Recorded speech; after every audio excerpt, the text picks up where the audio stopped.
Visakha ACA VDCA stadium వద్ద IPL సందడి నెలకొంది. Delhi Capitals Sun Risers Hyderabad మధ్య కాసేపట్లో మ్యాచ్ జరగనుంది. క్రికెట్ అభిమానులు పెద్ద ఎత్తున తరలివచ్చారు. ఇక మరింత సమాచారం మా ప్రతినిధి ఆదిత్య పవన్ ప్రత్యక్ష ప్రసారం ద్వారా అందిస్తారు.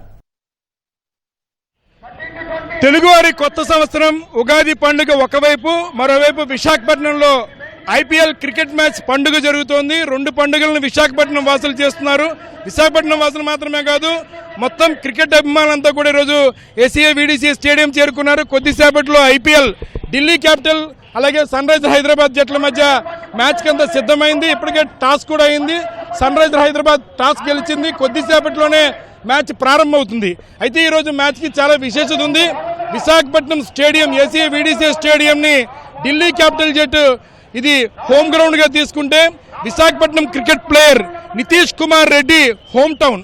ఒకవైపు ఇది హోమ్ గ్రౌండ్గా ఉన్న ఢిల్లీ క్యాపిటల్, మరోవైపు హోమ్ టౌన్గా ఉన్న నితీష్ కుమార్ రెడ్డి టీం, ఈ రెండు మధ్య జరుగుతున్న మ్యాచ్ కావడంతో పెద్ద సంఖ్యలో అభిమానులు వచ్చారు. ప్రస్తుతం మనతోటి క్రికెట్ అనలిస్ట్ సుధీర్ గారు ఉన్నారు. వారితో మాట్లాడితే ఎలా ఉండబోతుంది వాళ్ళ మ్యాచ్? సార్, ఎలా ఉండబోతుంది వాళ్ళ మ్యాచ్? చాలా ఎక్సైటింగ్గా ఉంటుందండి. మీరు అన్నారు కదా, నితీష్ కుమార్ రెడ్డికి ఇది home ground and is played well also. ఒక డిఫరెంట్ రోల్లో ఆడుతున్నాడు ఇప్పుడు సెకండ్ డౌన్లో. సో చాలామంది అభిమానులు చూడడానికి వచ్చారు అతను ఆటను. అండ్ ఢిల్లీ క్యాపిటల్స్ మంచి పర్ఫార్మెన్స్ కనబరిచారు. ఫస్ట్ మ్యాచ్లో వాళ్ళు ఏం తీసిపోలేదు. 65 for 5 ఉన్నా కానీ వాళ్ళు మ్యాచ్లో విక్టరీ సాధించారంటే వాళ్ళకు డీప్గా బ్యాటింగ్ లైనప్ ఉంది. So two teams are tough star started teams ఉన్నాయి. అండ్ బ్యాటింగ్ ఫస్ట్ చేయడం అనేది అఫ్కోర్స్ కొంచెం అడ్వాంటేజ్ కావచ్చు, ఎందుకంటే కొంచెం ఎండగా ఉన్నప్పుడు బౌలర్స్ కొంచెం కష్టపడుతుంటారు. అండ్ ఈవినింగ్ టైంలో మనందరికీ తెలుసు పవన్, బాల్ కొంచెం మూవ్ అవుతుంటుంది. సో మేబీ అప్పుడు కమిన్స్ అన్నా లేకుంటే షమి అయినా బాల్ మూవ్ చేస్తారా చూడాలి. But otherwise it's going to be better అండి. వండర్ఫుల్ బ్యాటింగ్ కండిషన్స్ చూసాం ఫస్ట్ మ్యాచ్లో, అండ్ అదే ఇక్కడ ఎక్స్పెక్ట్ చేయొచ్చు. And two teams are very tough. We're going to see an exciting match.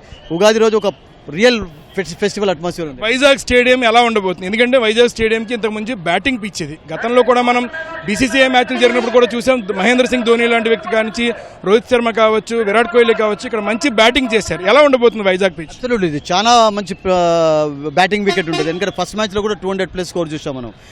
4-5 years ago Pawan కొంచెం స్లోగా వచ్చేది వికెట్, స్పాంజీ బౌన్స్ ఉండేది. బట్ ఆ తర్వాత ఇప్పుడు ఒక బెల్టర్ లాంటి వికెట్లు చూస్తున్నాం. అండ్ దట్ టు సీజన్ స్టార్టింగ్లో పవన్ ఎక్కడైనా కానీ కొంచెం మీకు బ్యాటింగ్ ఫేవరబుల్ కండిషన్స్ కనబడతాయి. ఎక్సెప్ట్ గువాహతి ఆల్ మ్యాచెస్ అన్ని కూడా కొంచెం బ్యాటింగ్కు అనుకూలంగానే కనబడ్డాయి. బిగ్ స్కోర్ చూసాం. అండ్ నేను అనుకుంటాను ఈరోజు కూడా ఒక మంచి ఎక్సైటింగ్ మ్యాచ్, మంచి బిగ్ స్కోరింగ్ మ్యాచ్ చూడబోతున్నాం. ఎందుకంటే గ్రౌండ్ అంతా నిండిపోయింది. అసలు యాక్చువల్గా చాలామంది మనం చూస్తున్నాం కదా, ఎంతమంది అసలు అవుట్ సైడ్ స్టేడియం వెయిట్ చేస్తున్నారు. అండ్ అన్ని టికెట్స్ అమ్ముడుపోయినాయి ఇక్కడ. సో హెడ్కు ఫ్యాన్ ఫాలోయింగ్ ఉంది, అభిషేక్ శర్మకు ఫ్యాన్ ఫాలోయింగ్ ఉంది సన్ రైజర్స్ హైదరాబాద్. నితీష్ కుమార్ విషయం చెప్పే అవసరం లేదు. అండ్ ఢిల్లీ క్యాపిటల్స్ కూడా led by Akshar Patel, they have done well actually. మెగర్కు ఉన్నాడు, వాళ్ళకు డూప్లెసీ ఉన్నాడు. అండ్ ఈరోజు రాహుల్ కూడా ఆడబోతున్నాడు. కనుక ఆన్ పేపర్ నాకు ఏమనిపిస్తుందంటే Delhi is definitely looking a bit stronger actually. అంటే గతంలో మ్యాచ్ చూసాం మనం, ఢిల్లీ క్యాపిటల్కి జరిగిన మ్యాచ్ చూసాం, ఎల్ఎస్జీ టీంతో చూసాం. చివరి నిమిషంలో చేజింగ్ బాగా చేశారు. అయితే బ్యాటింగ్ పరంగా వాళ్ళ లైనప్ ఉంది. 8th డౌన్లో దిగిన బ్యాట్స్మెన్ కూడా చక్కటి స్కోర్ చేశారు. ఎస్ఆర్హెచ్ కూడా మంచి టాప్ బ్యాటింగ్లో నడుస్తుంది. ఎందుకంటే టాప్ ఆర్డర్ అంతా కూడా బాగానే ఆడుతున్నారు. ఏమంటారు? అబ్సల్యూట్లీ అండి. అంటే ఢిల్లీకి డీప్గా బ్యాటింగ్ అయిపోతుంది. అక్షర్ పటేల్ కూడా బ్యాటింగ్ చేయగలుగుతాడు. అండ్ అతుషోష్ మనం చూసాం కదా, ఒక బ్రిలియంట్ ఇన్నింగ్స్ ఆడాడు. అండ్ ఈరోజు కొంచెం రాహుల్ రావడంతో ఒకటి ఏంటంటే వాళ్ళకు బ్యాటింగ్లో కొంచెం బలం అనేది ఎక్కువగా ఏర్పడబడుతుంది. ఎందుకంటే Rahul performance it's been fantastic over the 2 monthsలో చూసాం కదా. ఛాంపియన్స్ ట్రోఫీలో చాలా చక్కగా రాణించాడు. సో నేనేమనుకుంటానంటే వాళ్ళకు రాహుల్ రావడంతో కొంచెం కొండంత బలం ఏర్పడుతుంది. ఎందుకంటే టాప్ ఆర్డర్ కొంచెం కొలాప్స్ అయిందని చెప్పాలి. 65 for 5 అన్నారంటే కొంచెం బ్యాటింగ్లో రాణించలేదు. బట్ మెగర్, డూప్లెసీ ఈ 2 బ్యాటర్స్లో ఎవరైనా కానీ ఒక 10-15 overs వరకు ఉన్నట్లయితే Delhi will be happy. They are going to chase today. What kind of total we can't expect, ఎందుకంటే మంచి బ్యాటింగ్ కండిషన్స్ అయితే ఉంటాయి. డ్యూ ఫ్యాక్టర్ ఎలా ఉంటుంది? ఎందుకంటే ఫస్ట్ బ్యాటింగ్ మనం చూడొచ్చు, ప్రస్తుతం చాలా టెంపరేచర్ ఉన్న టైంలో ఇప్పుడు బ్యాటింగ్ నడుస్తుంది, ఫస్ట్ బ్యాటింగ్ అవుతుంది. కానీ తర్వాత చేజర్ చేసేటువంటి టీంకి ఎలా ఉండబోతుంది? ఎందుకంటే కొంచెం ఉష్ణోగ్రత తగ్గుతుంది, కాస్త చల్లబడుతుంది వాతావరణం. ఎలా ఉండబోతుంది? ఐ థింక్ 5 తర్వాత చల్లబడుతుంది. కానీ నైట్ మ్యాచ్లోనైతే కొంచెం డ్యూ ప్రభావం ఎక్కువగా ఉంటుంది. ఎందుకంటే మీకు డే మ్యాచ్ కనుక అంత ప్రభావం ఉండకపోవచ్చు. సో అందుకనే సన్ రైజర్స్ బ్యాటింగ్ ఫస్ట్ చేస్తున్నారు. వాళ్ళకి తెలుసు ఎండ ఎక్కువ ఉన్నప్పుడు బ్యాటింగ్ ఫస్ట్ చేయడం కూడా ఇంపార్టెంట్. రాజస్థాన్ రాయల్స్ తోటి కూడా అదే జరిగింది. That was a Sunday match, afternoon match, and they score 286. So maybe అటువంటి స్కోర్ కొరకు వాళ్ళు ఈరోజు కూడా ప్రయత్నించవచ్చు. సో అందుకనే వాళ్ళు టాస్ గెలుస్తున్న ఇమీడియట్గా బ్యాటింగ్ తీసుకున్నారు పవన్. సో డ్యూ ప్రభావం అంతా ఉండకపోవచ్చు, ఎందుకంటే ఈవినింగ్ టైం కనుక బాల్ మూవ్ అవుతుంది. కానీ డ్యూ ప్రభావం అంతా ఉండకపోవచ్చు నేను అనుకుంటాను. ఎవరికి గెలిచే అవకాశం ఎక్కువ ఉంటుంది అంటారు? 2 or tough teams. I think కొంచెం నాకు ఏమనిపిస్తుందంటే ఢిల్లీకి కొంచెం ఎడ్జ్ ఎక్కువగా కనబడుతుంది. Because they are very good side అండి. బికాజ్ వాళ్ళకు డీప్ బ్యాటింగ్ లైనప్ ఉంది, confidence is very high and కొంచెం ఫ్రెష్గా ఉన్నారు. 4-5 days రెస్ట్ కూడా లభించింది. అండ్ సన్ రైజర్స్ ఓడిపోయి వస్తున్నారు కనుక I think they will be under bit pressure. రెండు జట్ల మధ్య, ఢిల్లీ క్యాపిటల్ మధ్య అలాగే సన్ రైజర్స్ హైదరాబాద్ జట్ల మధ్య, రెండు జట్లు కూడా చాలా బలాబలాలు ఉన్నాయి.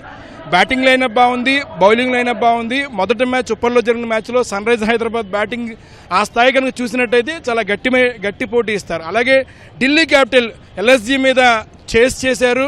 చాలా ఎక్కువ స్కోర్ని కేవలం 52 బాల్స్లోనే 120 స్కోర్ చేసి మరి విజయం సాధించారు. కాబట్టి రెండు జట్ల మధ్య, Delhi capital sun Risers Hyderabad జట్ల మధ్య జరిగేటువంటి విశాఖపట్నంలో జరుగుతున్నటువంటి మ్యాచ్ చాలా గట్టి పోటీ ఉంటుంది. చివరి బంతి వరకు కూడా ఆసక్తికరమైనటువంటి మ్యాచ్ తిలకించే అవకాశం ఉంటుందనే అభిప్రాయాన్ని నిపుణులు వ్యక్తపరుస్తున్నారు. ఇప్పటికే స్టేడియం మొత్తం నిండిపోయింది. 28,000 కెపాసిటీ తోటి ప్రేక్షకులంతా కూడా మ్యాచ్ తిలకిస్తున్నారు. ఒక చక్కటి మ్యాచ్ ఈ ఉగాది రోజున విశాఖపట్నం క్రికెట్ అభిమానులంతా కూడా Delhi capital sun Risers Hyderabad జట్ల మధ్య జరిగేటువంటి ఒక మ్యాచ్ని వీక్షిస్తున్నారు, ఆనందంగా వీక్షిస్తున్నారు. కెమెరా పర్సన్ శ్రీనివాస్తో ఆదిత్య పవన్, విశాఖపట్నం.